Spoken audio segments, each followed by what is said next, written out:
السلام عليكم ورحمة الله تعالى وبركاته. الحمد لله رب العالمين، الصلاة والسلام على أشرف المرسلين وعلى آله وصحبه أجمعين، أما بعد. اللهم رب اشرح لي صدري ويسر لي أمري واحلل عقدة من لساني يفقهوا قولي.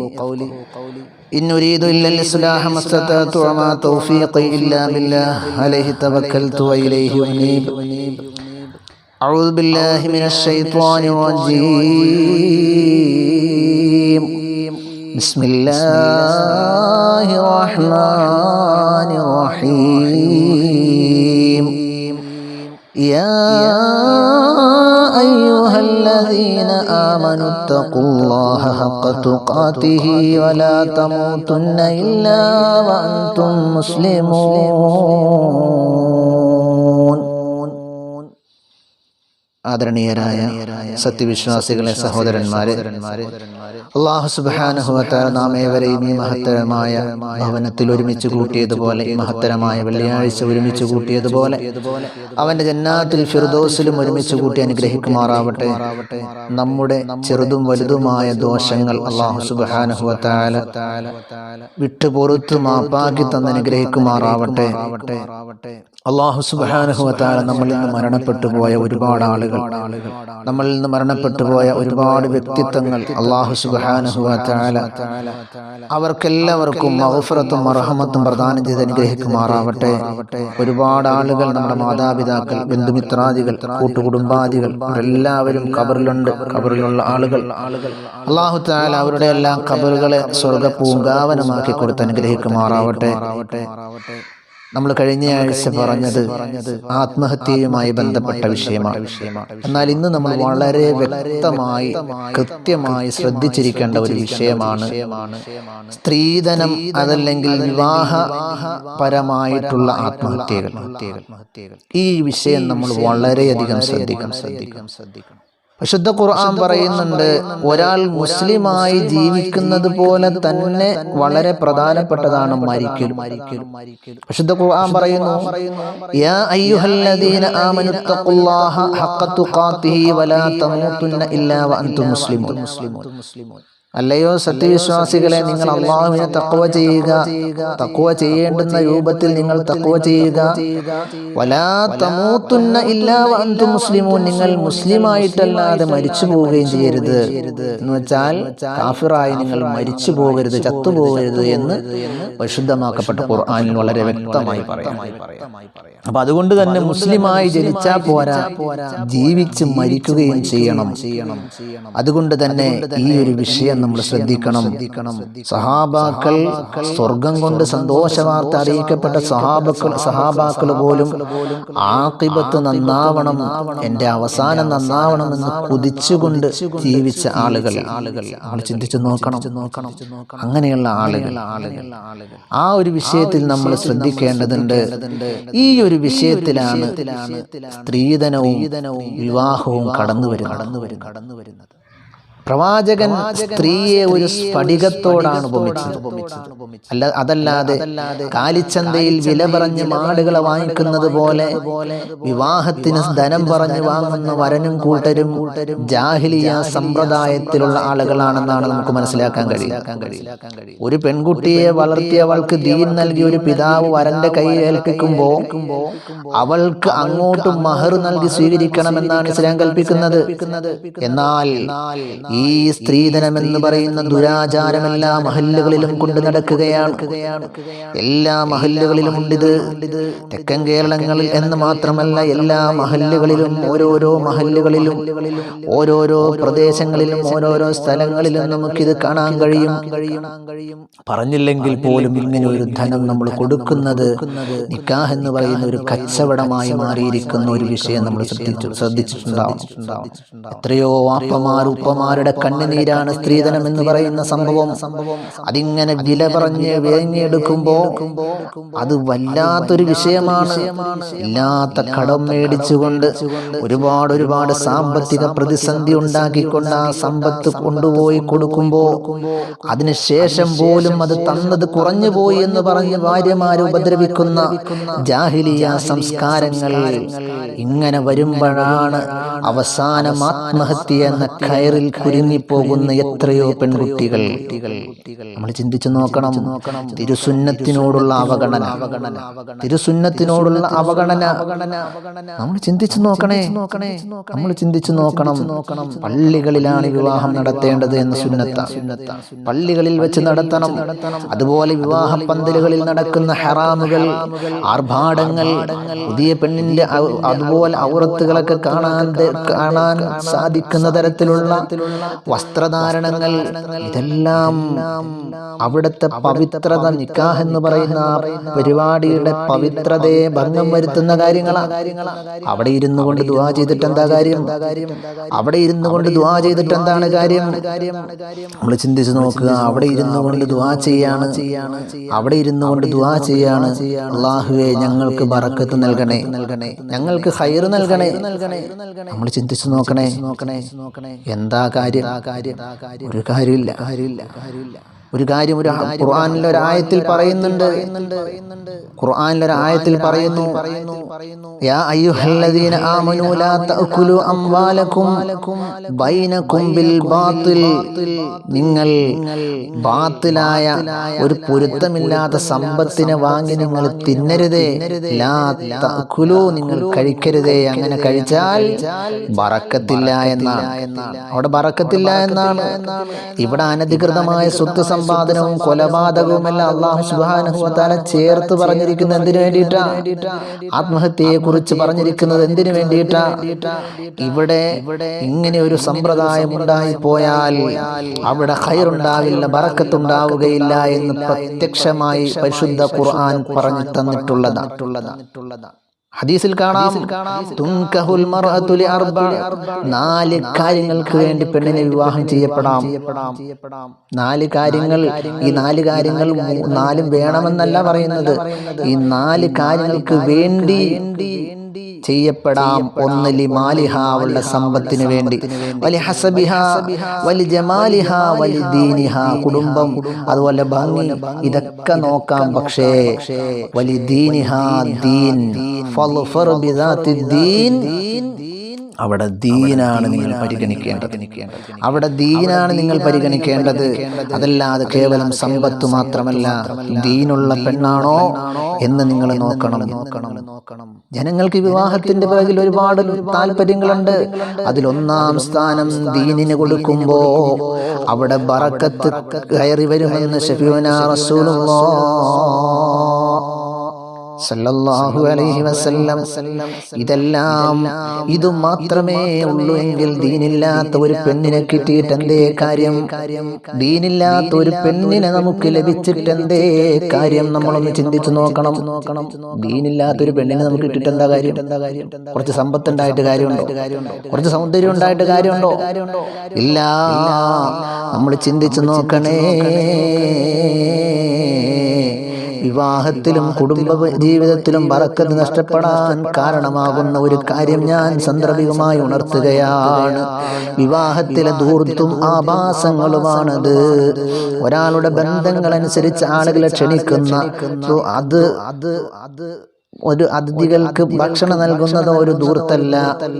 നമ്മള് ഒരു പ്രത്യേക ആളുകളെ വിളിച്ചു, അതൊന്നും ഒരു പ്രശ്നമല്ല. പക്ഷേ ഇന്ന് വിവാഹ വേദികളിൽ ഹറാമായ പല കാര്യങ്ങളും നടക്കുകയാണ്. പാട്ടും കൂത്തുകളും നടക്കുകയാണ്. തന്റെ പ്രതാപവും പൊങ്ങച്ചവും പദവിയും കാണിക്കാൻ വേണ്ടി ഒരുപാട് പേക്കൂത്തുകൾ നടത്തുകയാണ്. എന്നിട്ടോ അതിനിടയിൽ കയറിയിരുന്ന് ദുആ ചെയ്യുന്ന, അതിനിടയിൽ കയറിയിരുന്ന് ദുആ ചെയ്ത് ചെയ്തിട്ട് എന്ത് ഫലമാണുള്ളത് എന്ന് നമ്മളൊന്ന് ചിന്തിച്ചു നോക്കണേ. നിങ്ങൾ ദൂർത്തടിക്കാൻ അല്ലാഹു തആല പറയുന്നില്ല. നിങ്ങൾ ചെലവഴിക്കണേ. വലാ തജ്അൽ യദക മഗ്ലൂലതൻ ഇലാ ഉനുഖിക വലാ തബ്സുത്ഹാ കുല്ലൽ ബസ്തി ഫതഖഉദ മലൂമൻ മഹ്സൂറാ. നിങ്ങൾ ചെലവഴിക്കാതെ ഇരിക്കരുതേ. നിങ്ങൾ ചെലവഴിച്ചുകൊണ്ട് ഓവറാക്കുകയും ചെയ്യരുതേ. എല്ലാം മീഡിയം ലെവലിലാവണേ. നിങ്ങൾ അങ്ങനെ ചെയ്തില്ല എങ്കിൽ വളരെ നിന്ദ്യന്മാരും പരാജിതരുമായി പോകുമേ എന്ന് പരിശുദ്ധ ഖുർആൻ. നമ്മൾ ചിന്തിച്ചു നോക്കണം. ഇതൊക്കെ നടക്കണമെങ്കിൽ പ്രവാചകന്റെ സുന്നത്ത് പോലെ ആയിരിക്കണം നടക്കേണ്ടത്. അല്ലാഹുവിന്റെ പരിശുദ്ധമാക്കപ്പെട്ട ഖുർആൻ പറയുകയാണ്, ഖുൽ ഇൻ കുൻതും തുഹിബ്ബൂനല്ലാഹ ഫത്തബിഊനി യുഹിബ്ബുകുമുല്ലാഹ് വയഗ്ഫിർ ലക്കും ദുനൂബക്കും വല്ലാഹു ഗഫൂറുർ റഹീം. അള്ളാഹുവിൻ്റെ ഹബീബ് നടത്തിയതുപോലെ അള്ളാഹുവിൻ്റെ ഹബീബ് സ്ത്രീധനം വാങ്ങിയിട്ടില്ല. പ്രവാചകൻ കൊടുത്ത മഹർ പോലെ കൊടുത്തുകൊണ്ട് സുന്നത്തനുസരിച്ച് കൃത്യമായി നിങ്ങൾ നിക്കാഹ് കഴിച്ചാൽ ആ കുടുംബത്തിൽ ബറക്കത്തുണ്ട്. അതല്ലെങ്കിൽ കുറച്ച് കഴിയുമ്പോൾ ആ കുട്ടി നമ്മളിലേക്ക് തിരിച്ചു വരും, അല്ലെങ്കിൽ ആത്മഹത്യാ പ്രവണതകളിലൂടെ കടന്നു പോകുമെന്ന് നമുക്ക് ഉറപ്പായിട്ടും മനസ്സിലാക്കാം. ഒരു 75% അങ്ങനെ സംഭവിക്കുന്നുണ്ട്. അല്ലാഹു തആല കാത്ത് രക്ഷിക്കട്ടെ. അതുകൊണ്ട് തന്നെ നമ്മുടെ മക്കളുടെ നല്ല ഭാവിയെ കരുതിക്കൊണ്ട് വിവാഹങ്ങൾ സുന്നത്ത് പ്രകാരം നടത്തണം. പരമാവധി പള്ളികളിൽ വെച്ചാക്കണം. പ്രവാചകൻ പറയുന്നു, അഅ്ലിനു ഹാദൻ നിക്കാഹ് വജ്അലൂ ഫിൽ മസാജിദ്. പള്ളിയിൽ വെച്ച് നിങ്ങൾ വിവാഹം നടത്തണേ. ആഭാസങ്ങളെ ഒഴിവാക്കണേ. സാധുക്കളെ സഹായിക്കണേ. സദഖകളെ നിങ്ങൾ അധികരിപ്പിക്കണേ. പാവങ്ങളെ വിളിക്കണേ. നമ്മൾ ചിന്തിച്ചു നോക്കണം. എത്രയോ പ്രശ്നങ്ങളാണ് ഈ സ്ത്രീധനം വാങ്ങിച്ചുകൊണ്ട്. എന്തിനാ ഈ സ്ത്രീധനമൊക്കെ വാങ്ങിക്കുന്നത്? ഇതുപോലെയുള്ള ആഭാസം നടത്താൻ വേണ്ടിയിട്ട്. പെണ്ണിന്റെ വീട്ടിൽ നിന്ന് കാശ് വാങ്ങിച്ചിട്ട് അവൻ ഇവിടെ പേക്കൂത്ത് നടത്തുകയാണ്. അവര് കഷ്ടപ്പെട്ട കണ്ണീരിന്റെ പൈസയാണ് ഇങ്ങോട്ട് കൊടുക്കുന്നത്. അത് മനസ്സിലാക്കാതെ ഇവൻ ചെയ്യുമ്പോ അള്ളാഹു അവന് പരീക്ഷണം നൽകും. അള്ളാഹു അവനെ പരീക്ഷിക്കും. ഉറപ്പുള്ള കാര്യമാണ്. അങ്ങനെയുള്ള സ്ത്രീധനം, കണ്ണീര് കൊണ്ടുള്ള സ്ത്രീധനമുണ്ടല്ലോ, അള്ളാഹു തആല അതിനൊന്നും മാപ്പ് നൽകുകയില്ല. അങ്ങനെയുള്ള വിവാഹങ്ങൾ, സാമ്പത്തികത്തിന്റെ പേരിലുള്ള വിവാഹങ്ങൾ ഏറെക്കാലം നിലനിൽക്കൂല. കാരണമെന്തേ? ഇനിയും വേണം. സാമ്പത്തികത്തിന് വേണ്ടിയാണെങ്കിൽ അവന് വീണ്ടും സാമ്പത്തികം വേണം. നമുക്കറിയാമല്ലോ ഒരു ഡോക്ടറുടെ അവസ്ഥ നമുക്കറിയാം.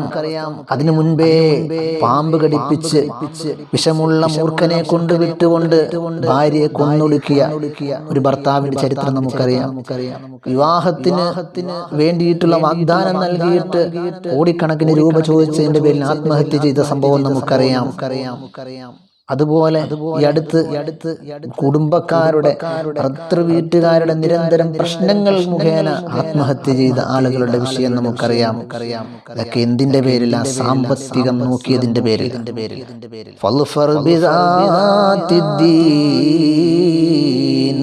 നിങ്ങൾ ദീന് നോക്കി വിവാഹം ചെയ്യണേ എന്ന് പഠിപ്പിച്ച പ്രവാചകന്റെ വാക്കിനെ നിരുത്സാഹപ്പെടുത്തിയത് കൊണ്ടാണ്, അതിനെ നിസാരപ്പെടുത്തിയത് കൊണ്ടാണ്. അങ്ങനെ നിസാരപ്പെടുത്തിയാൽ അതിന് വലിയ പ്രശ്നമാണ്. നമ്മൾ ഉസ്താദുമാര് ചെന്നാൽ പോലും ചില സ്ഥലങ്ങളിൽ ഒരു മാറ്റവും ഉണ്ടാവില്ല. ഒരു പാട്ടും സെൽഫിയുമായി ഇങ്ങനെ നടക്കുക. എവിടെയാണ് ബറക്കത്ത്? അതുകൊണ്ട് നമ്മൾ ചിന്തിക്കണം. ഓരോ മഹല്ലുകളിലും നമ്മുടെ ഈ ഒരു കാര്യം കൃത്യമായി മനസ്സിലാക്കി ചെയ്യാൻ തയ്യാറാവണം. സമ്പത്തല്ല മക്കളുടെ ജീവിതത്തിന്റെ മാനദണ്ഡം എന്ന് നമ്മൾ മനസ്സിലാക്കണം. അത് ദീനാണെന്ന് നമ്മൾ മനസ്സിലാക്കി കൊടുക്കണം.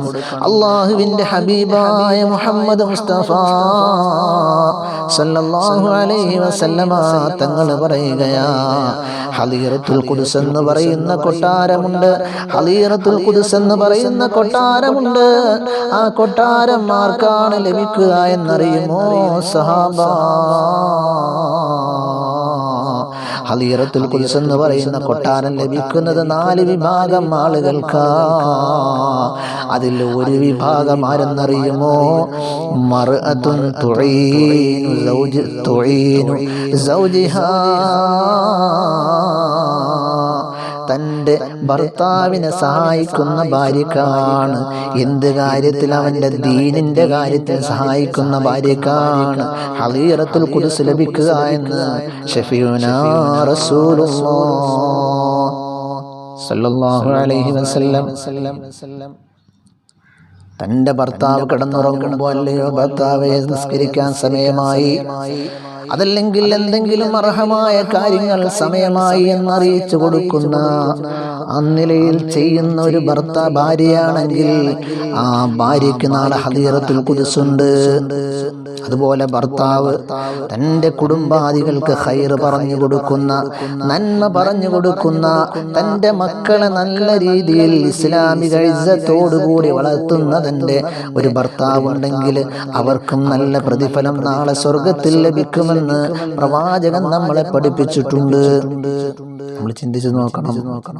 കുടുംബത്തിൽ നല്ല അന്തരീക്ഷം ഉണ്ടാകണമെങ്കിൽ, കുടുംബത്തിൽ നമ്മുടെ നല്ല അന്തരീക്ഷം ഉണ്ടാകണമെങ്കിൽ സമ്പത്തിന്റെ പിന്നാലെ പോകരുത്.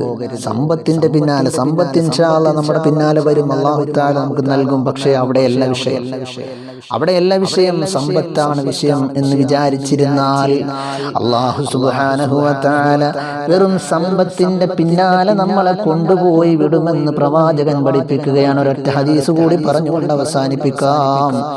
ഏതെങ്കിലും ഒരു മനുഷ്യൻ ഈ ലോകത്തുള്ള സമ്പത്ത്, ഏതെങ്കിലും ഒരു മനുഷ്യൻ ഇവിടെയുള്ള സമ്പത്ത് എനിക്ക് പോരാ എന്ന് പറഞ്ഞാൽ അവനെ അല്ലാഹു സുബ്ഹാനഹു വ തആല വന്യജീവികൾ ഓടിക്കുന്നത് പോലെ, ഈ കാട്ടിലൂടെ വന്യജീവികൾ ഓടുന്നത് പോലെ ഒരു ലക്ഷ്യമില്ലാതെ ഓടിക്കുമെന്ന് ശഫീഉനാ റസൂലുള്ളാഹ്